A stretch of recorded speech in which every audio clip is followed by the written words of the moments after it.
So we'll do in French because I don't know how to speak in English. Alors, premièrement, ce qui est formidable, c'est qu'avec Chris, c'est maintenant près de 25 ans de relations suivies, un peu plus, je dirais, d'une réelle amitié. Alors quand Chris m'a demandé de voir son livre, de le lire, j'ai trouvé le bouquin réellement extraordinaire. Et quand je dis réellement extraordinaire, parce que, alors c'est vrai qu'il est un peu plus jeune, mais j'ai vécu au Texas. J'ai vécu au Texas en 74-75. J'ai retrouvé mes boots. Et très clairement, dans le livre, et surtout l'affaire personnelle, je dis Chris, mais je dis évidemment Pamela, il y a plein de pages que je peux dire que je les ai vécues, mais évidemment du côté, entre guillemets, du bon côté, si on peut parler du bon côté. Donc, c'est un ouvrage qui, pour moi, pourrait faire véritablement l'objet d'un vrai scénario de film. Et il faut le lire. Non, il faut le lire. Parce que l'histoire des flics qui arrêtent un gars dans une belle bagnole, avec une blanche, mais qui en plus a des enfants, et bien ça c'est la vraie histoire. Donc, lisez ce bouquin. Il a des BMW, la BMW avec deux petits-enfants qui mangeaient du McDo. Ouais. Et vous étiez chez McDo. Donc, lisez cet ouvrage. Et réellement, je pense que cette période-là était une période terriblement difficile. Et c'est pour ça que Pamela, Chris, je trouve que vous avez fait d'extraordinaires enfants. Et tout au long de votre vie, vous aviez les certitudes que d'autres n'avaient pas. Donc, un grand merci je me félicite de vous accueillir ici. Quand je dis je vous félicite, c'est pas moi, c'est Benjamin qui dirige ces galeries. Merci. Et qui très clairement, quand Chris a dit « Est-ce que tu pourrais me donner une idée d'un lieu ?» J'ai dit le lieu, bah, c'est simple, c'est le lieu de l'amitié, c'est ici. Alors, peut-être que certains ne le savent pas, mais je suis avocat. Donc un avocat, c'est quand même toujours difficile, parce que quand il prend la parole, après il lâche plus. Ça c'est vrai avec toi. C'est vrai. Alors, quand Chris m'a dit, essaie de me faire un petit texte d'amitié. Donc je me suis dit, il va y avoir beaucoup de pages. Et puis, depuis quelques mois, voire 1 ou 2 années, j'ai fait le choix d'écrire de façon poétique. Ça ne se fait plus. Ça ne se fait plus. Mais bon, comme je suis maintenant un old man, je me suis dit, je vais le faire. Alors, ce qui est important dans la poésie, c'est que vous avez des rimes. Donc, il faut surtout écouter mes rimes. Mais les rimes, il y en a 3 types. Il y a les rimes embrassées. Bon, ça, je ne vais quand même pas le faire. Il n'y a pas Pamela. Il y a les rimes croisées. La période n'est pas bonne sur les croisées. Mais il y a les rimes simples. Donc, j'ai fait le texte de notre amitié avec des rimes. Donc, écoutez-moi bien. Alors, le texte est le suivant. C'est Ode à Chris Higoué. Je vous imagine le cœur étouffé de chagrin, mais moi je vais bien, j'ai mon châtelain. Il est de lignée royale, sans ne jamais être glacial. Bizarre l'existence d'une telle accointance. Ne se serait-il pas connu dans la délinquance? Vraisemblablement de par leur profession. L'un dans la confession, l'autre dans l'oppression. Mais lequel des deux? Tiens, toujours des raisonnements hasardeux. L'un est né dans un tranquille village du Biafra, l'autre rue d'Assas, en pensant déjà à Che Guevara. Adepte de la lecture, c'était déjà une couverture. Et puis une rencontre. En 1999, un homme élégant, sans bluff, s'est présenté au cabinet de la rue Lincoln. Il ne venait pas pour jouer au badminton, mais pour s'inscrire dans cette convenance des volontés qui, depuis, ne l'ont pas quitté. pas d'affection volage. Nous ne sommes pas dans le raffolage. C'est une fraternité naturelle qui, par son origine, sera perpétuelle.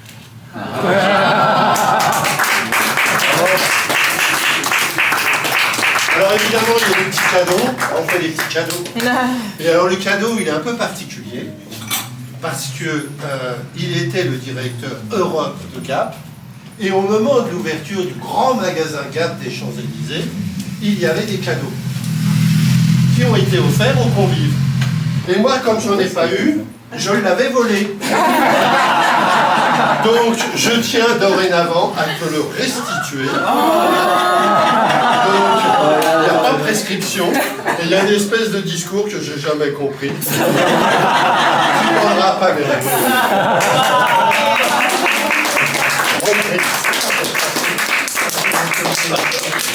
Ça, c'est extraordinaire. Merci. C'est difficile à suivre parce que Gilles vient de faire. Comme vous avez constaté, c'est un avocat, mais un avocat avec une grande intelligence. Et surtout le fait que ce que j'adore chez Gilles, c'est le fait qu'il voit l'équilibre dans tout. C'est-à-dire qu'il peut vous parler de l'aspect juridique, mais également de l'aspect de trouver une solution. Donc une sorte de, j'aime pas le mot, mais compromis qu'il faut trouver, qui n'est pas le cas de tous les avocats, surtout dans l'immobilier commercial. Alors je vais pas, déjà, je te remercie beaucoup, c'est vraiment très très gentil, ça fait, comme il dit, plus de 25 ans d'amitié. Il me permet de squatter de temps en temps dans son bureau, parce que je suis assez nomade. Donc tout son cabinet lui-même, et surtout Benjamin, je te remercie beaucoup de nous offrir cette opportunité justement d'accueillir les amis qui sont là. Donc d'abord, je vais vous remercier toutes et tous d'être là. Je sais que les agendas sont très bousculés par rapport à ce soir. Pour ceux qui ne savent pas, c'est le 10e anniversaire du grand centre commercial dans le 15e de Paris, Beaugrenelle. Ce qui veut dire qu'il y a un certain nombre de personnes qui n'ont pas pu venir. Je ne comprends pas le choix entre Beaugrenelle. Mais bon, visiblement, il n'y a pas assez de champagne. Et là, certainement, il y en aura beaucoup à Beaugrenelle. Ceci étant dit, c'était par invitation, donc vous êtes tous choisis pour être là. Ça n'a pas été ceux qui savent que je suis sur LinkedIn. Je n'ai pas fait d'annonce de communication sur LinkedIn. Parce que je ne peux pas avoir tout Paris être présent. C'est dommage. Ou le monde entier. Alors, ce livre-là, peut-être pour ceux qui ne l'ont pas acheté, qui ne l'ont pas pris, parce que je fais des cadeaux, mais malheureusement, je ne peux pas faire des cadeaux sur mes livres. Ce livre-là, je vais vous dire quelques mots là-dessus. Premièrement, la question m'est toujours posée, combien de temps j'ai mis pour l'écrire? 10 ans. Alors, j'ai mis 18 mois, du début à la fin, pour l'écrire.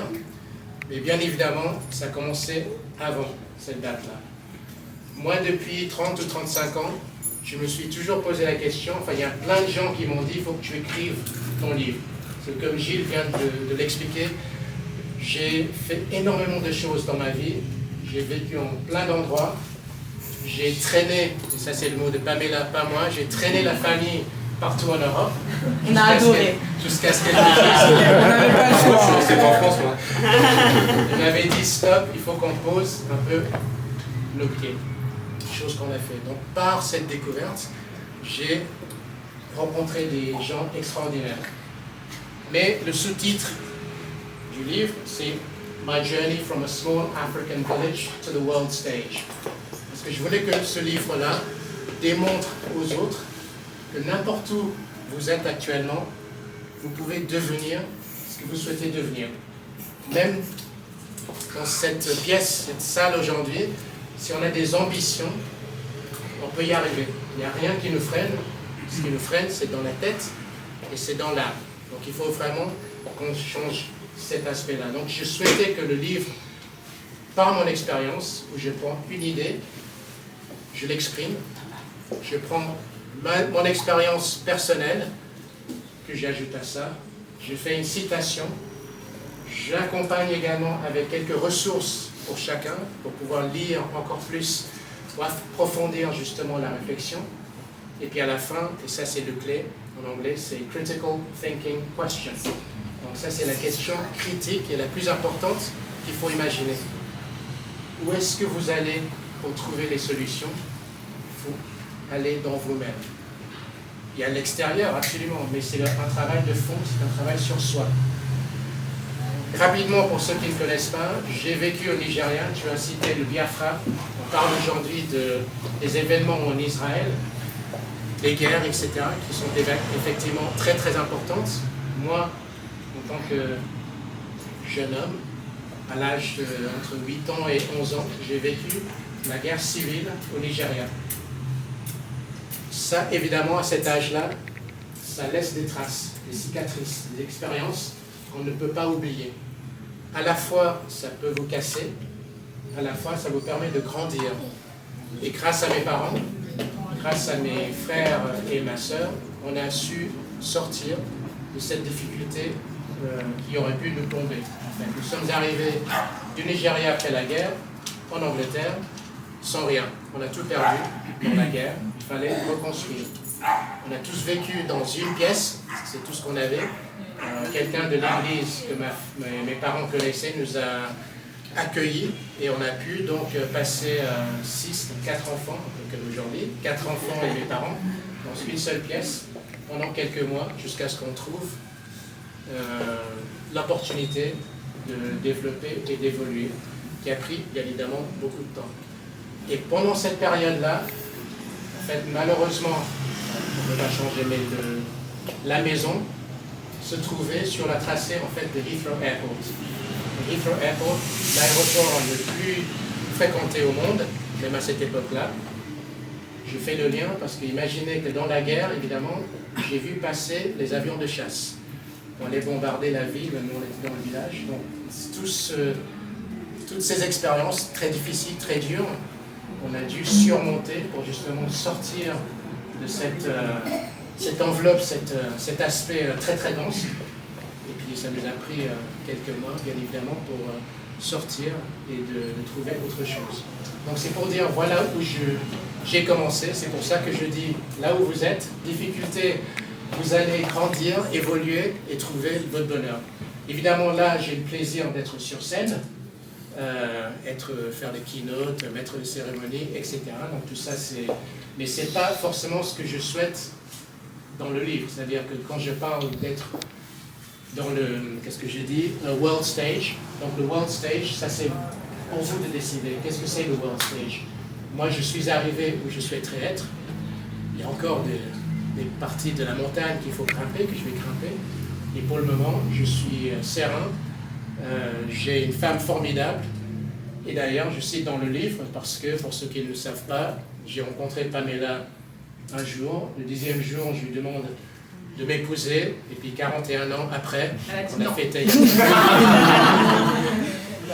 Elle n'a pas dit non.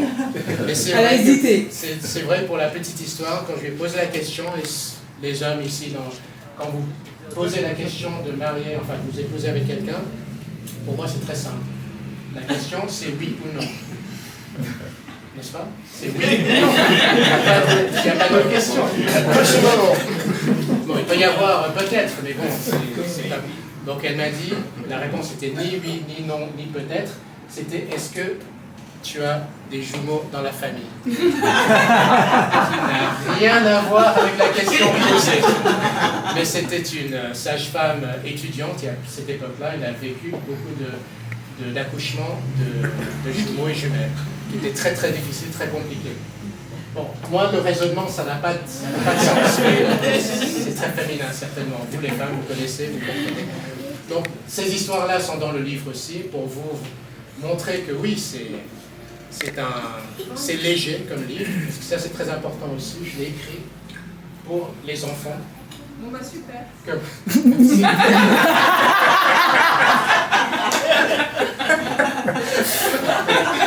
T'as aimé que dans la vie, c'est parfait.